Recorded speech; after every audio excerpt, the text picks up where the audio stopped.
Praise the Lord. सबको जय मसीह की। यहोवा पर भरोसा रखना।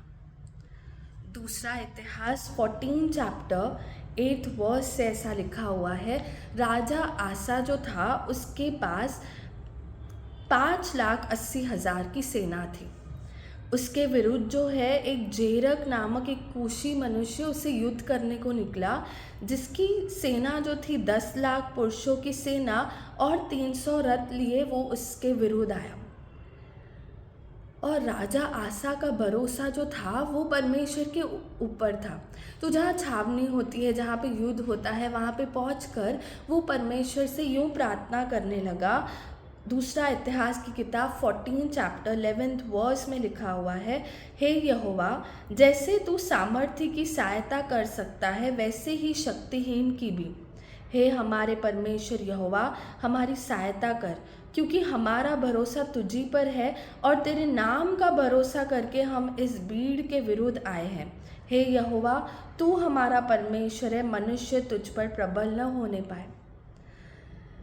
राजा आसा ने परमेश्वर से प्रार्थना यूँ की कि मनुष्य तुझ पर प्रबल न होने पाए। मतलब वो खुद की सेना को, वो परमेश्वर की सेना बोलता था, उसने अपनी लड़ाई परमेश्वर को दे दी, परमेश्वर को लड़ाई दे दी। और आगे ऐसा लिखा हुआ है, तब यहोवा ने कूशियों को आसा और यहूदियों के सामने मारा और कूशी भाग गए। वही कूशी मनुष्य जो 10 लाख थे, मतलब डबल सेना थी आसा राजा से, वो सब भाग गए, क्योंकि उसकी लड़ाई आसा खुद नहीं लड़ रहा था पर परमेश्वर उसके लिए लड़ रहा था।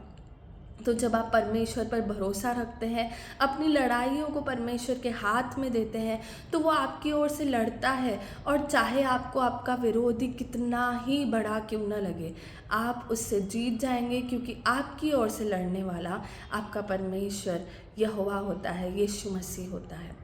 मैं इस राजा आसा के विषय में और एक बात आपसे कहना चाहूँगी।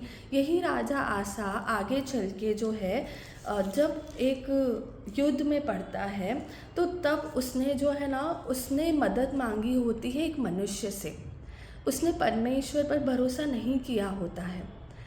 तो जब तक उसने परमेश्वर पर भरोसा किया, उसने अपनी ओर चारों ओर से विश्राम देखा और उसने अपनी लाइफ में ग्रोथ को भी देखा। पर जैसे ही उसका भरोसा परमेश्वर के ऊपर से उठकर मनुष्य के ऊपर गया, तो एक भविष्यद्वक्ता हनानी आता है। वो ऐसा राजा आसा को कहता है, उस समय हनानी दर्शी यहूदा के राजा आसा के पास जाकर कहने लगा, तूने जो अपने परमेश्वर यहोवा पर भरोसा नहीं रखा, वरन अराम के राजा ही पर भरोसा रखा है, इस कारण अराम के राजा की सेना तेरे हाथ से बच गई है। क्या कूशियों और लूबियों की सेना बड़ी न थी? और क्या उसमें बहुत से रथ और सवार न थे? तो भी तूने यहोवा पर भरोसा रखा था, इस कारण उसने उनको तेरे हाथ में कर दिया। देख, यहोवा की दृष्टि सारी पृथ्वी पर इसलिए फिरती रहती है कि जिनका मन उसकी ओर निष्कपट रहता है, उसकी सहायता में वह अपनी सामर्थ दिखाए। तूने यह काम मूर्खता से किया है, इसलिए अब से तू लड़ाइयों में फंसा रहेगा। दूसरा इतिहास की किताब 16 चैप्टर के 7 वर्स से ये लिखा हुआ है। जब हम पहला स्टोरी देखते हैं, पहली हम देखते हैं, तो उसमें राजा आसा ने परमेश्वर पर भरोसा रखा था, तो उसके विरोधी बहुत अधिक थे, फिर भी परमेश्वर ने उसे उन पर विजय किया। पर जब सेकेंड टाइम कोई राजा उसके विरोध आया, तो उसने एक मनुष्य की मदद मांगी, उसने परमेश्वर पर भरोसा नहीं रखा, जिसके वजह से वो भविष्यद्वक्ता आकर कहता है, क्योंकि तूने परमेश्वर पर भरोसा नहीं रखा, जिसके वजह से वो उनको जीत भी नहीं पाया। और दूसरी चीज़, उस भविष्यद्वक्ता ने कहा कि तू चारों ओर से लड़ाइयों को देखेगा।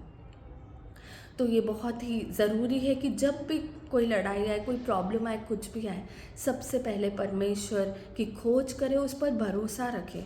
वो हमारा जीवित परमेश्वर है, वो ज़रूर उत्तर देगा।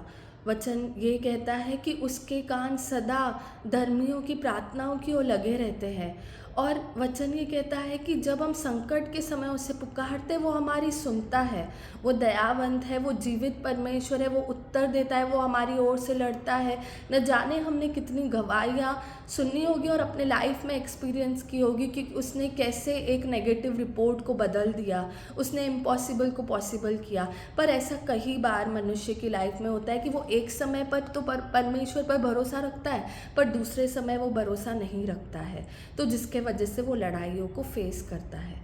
तो परमेश्वर पर भरोसा रखें, परमेश्वर आपकी ओर है, वो आपको न त्यागेगा न छोड़ेगा, वो आपकी ओर से लड़ेगा और आपके हर एक एरिया में आपको बढ़ाएगा और जयवंत करेगा। परमेश्वर इस वचन के द्वारा आपको बहुत आशीष दे। God bless you all.